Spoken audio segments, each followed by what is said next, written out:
Joining me now is Michelle Hoad, CEO of the Medical Laboratory Professionals Association of Ontario. Michelle, always good to see you.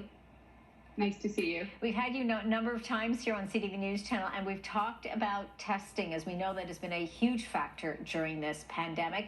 Talk to me now about how much of a role it will continue to play, do you think? Right now, I think the good news is that because our testing numbers are down, everyone's able to take a bit of a sigh of relief and take a break. But those variants of concern still are extremely important to us. So what is happening now is every single positive test that is screened for a variant of concern is actually sent along to public health, and genome sequencing is done on all of those tests. So we are in a much better position we are today than we were 17 months ago. And I know, so then I guess to clarify then you're looking at all variants of concern, Delta included, the Lambda variant that we know is also now creeping in. Are you also testing for that as well? Absolutely. So what happens is at our labs, what they'll do is that PCR test comes in, they'll screen for the variants, and all positives are sent off to public health. When public health receives them, then further investigation is done into each of those positives. So the good news is they're looking at all of them. So that gives these scientists an opportunity really to look at, are there other variants of concerns maybe that are new, and what is exactly happening with the current ones that we find, and all that data is collected and analyzed. And we know then, of course, is going to be used to then further determine what next steps are going to be.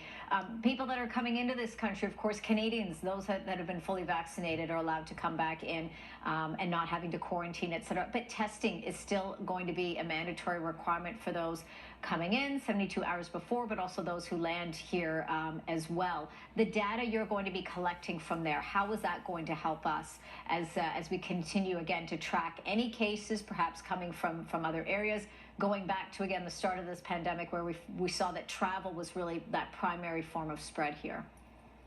It's a really good question. And, I'm really glad we're talking about this because as you and I have talked in the last year, testing is at the center of everything that happens. So there will be continual testing done with anybody that comes in. I do know people that want to travel out of country need a negative PCR test to travel. So all of that data will really help us see what current state we're in, and it gives us direction on the next step of what we're going to do. But, I think one thing I always like to remind everybody is we've got, thousands of lab professionals that are still every day processing tests, and now we're back to elective surgeries, and they're back to their regular jobs. It's such an important part of our healthcare. Oh, yeah, it's absolutely very, very critical on this. Before I let you go, Michelle, your thoughts moving beyond travel, but venues, concerts, cinemas, etc., where you'll have larger groups of people able to safely gather. But do you think testing needs to be part of the factor there? For example, at the Calgary Stampede, we know that testing is happening there for any kind of inside venues, as well as vaccine determination as well, again, to ensure that people are safe.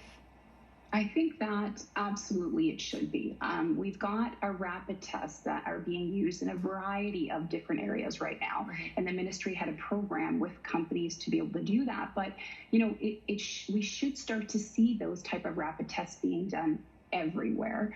I understand also currently Health Canada is looking at bringing a home-based test, something that you and I can do before we leave our home to see exactly what's happening. But it should be standard operating procedure of having rapid tests in as many different locations as possible. Again, it gives us data that we can then decide what are we going to do. And absolutely, that data is so critical in all of this. Michelle Hoad, so it's always great to have you on the program. Michelle's the CEO of the Medical Laboratory Professionals Association of Ontario. Thank you as always, Michelle. We'll talk to you again soon.